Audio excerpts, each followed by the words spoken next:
एक बात मुझे बताइए, क्या? पृथ्वीराज चौहान आखिरी हिंदू राजा हुए, आखिरी हिंदू राजा हुए। अच्छा, उनका वर्णन तो आधे चैप्टर में कर दिया जाता है, लेकिन औरंगजेब, बाबर, खिलजी, इनकी कहानी तो कई किताबों में बताई जाती है। ऐसा क्यों? अभी बता है भाई, अभी बता है। देखिए, आपने शुरुआत की कि इतिहास 2014 के बाद देश आज़ाद हुआ है और इतिहास बदला है।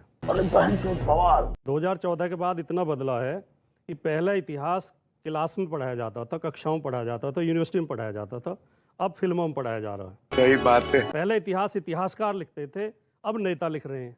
अब अमित शाह जी लिख रहे हैं, मोदी जी लिख रहे हैं, सुधांशु जी लिख रहे हैं। क्या बात कर रहे हैं? पहले प्रधानमंत्रियों के इंटरव्यू पत्रकार किया करते थे, अब कौन करते हैं? प्रसून जोशी करते हैं, अक्षय कुमार करते हैं। जो फिल्मों के हीरो हैं और जो कवि हैं वो जाके इंटरव्यू करते हैं। सही पकड़े हैं। धर्म की रक्षा करने की जिम्मेदारी आप जैसे गुरुओं की थी, साधुओं की थी, संतों की थी, महात्माओं की थी। अब जो गली के टपोरी हैं उन्होंने धर्म की रक्षा का झंडा उठा रखा है। तो देश में इतना बदला है।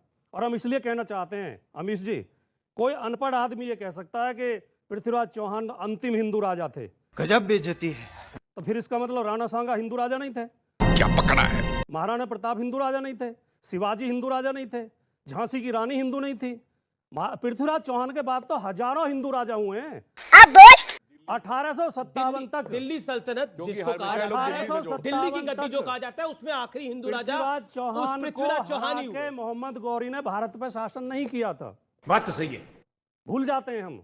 ये इस तरह के तर्क केवल वही लोग दे सकते हैं जिन्होंने आरएसएस की छोटी छोटी किताबें पढ़ी है।